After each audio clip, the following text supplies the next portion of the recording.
తెలంగాణలో తక్కువ ఫీజులతో high quality results ఇస్తున్న ఏకైక సంస్థ తిరుమల్ ఐఏఎస్ ఇన్స్టిట్యూట్. రెక్కల కష్టం చేసుకుని వ్యవసాయ పనులు చేసుకుంటుంది ఆ ఫ్యామిలీ. అదనపు ఆదాయం కోసం పాడి పశువులను పోషిస్తూ జీవనం సాగిస్తుంది. ఉన్న దాంట్లో ఎంతో సంతోషంగా ఉంటూ ముందుకు సాగుతున్నారు. కానీ ఇంతలోనే పిడుగు రూపంలో మృత్యువు దూసుకొచ్చింది.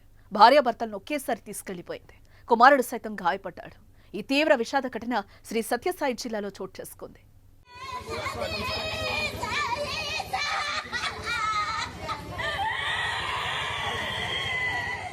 ఉదయం లేవగానే భార్యాభర్తలిద్దరూ కలిసి పాలు పితకడానికి బయలుదేరారు. అమ్మా నాన్న లేట్ అవుతారని వాళ్ళొచ్చేలోపు పాలు తీసేద్దామని కుమారుడు షెడ్డుకు చేరుకున్నాడు. ముగ్గురు అక్కడికి చేరుకున్నాక ఒకటే వర్షం, ఉరుములు, మెరుపులు. ఇంతలోనే ఓ పిడుగు వారిపై పడింది.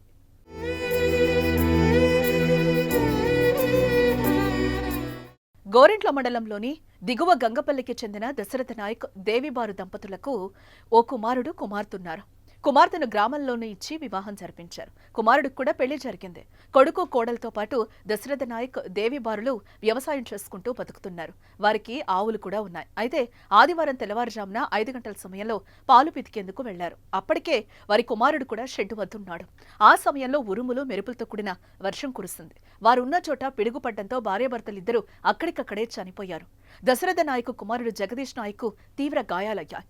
అక్కడే ఉన్న 2 పాడి ఆవులు మృతి చెందాయి. జగదీష్ నాయక్ ను పుట్టపర్తి ఆసుపత్రికి తరలించారు.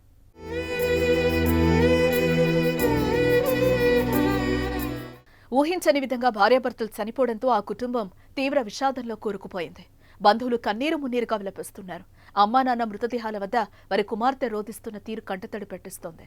అయ్యో దేవుడా, ఏం పనిచేశావంటూ ఆమె రోదన మిన్నంటుంది. ఆయన వారు గగ్గోలు పెడుతున్నారు.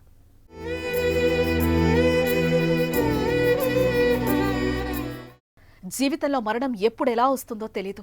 ఎటు నుంచి ఏ ప్రమాదం ముంచుకొచ్చి తీసుకువెళ్లిపోతుందో చెప్పలేం. దశరథ నాయక్, దేవిబారు దంపతులను పిడుగు తీసుకెళ్లిపోవడం నిజంగా బాధాకరం. మీరేమంటారో కామెంట్ చేయండి.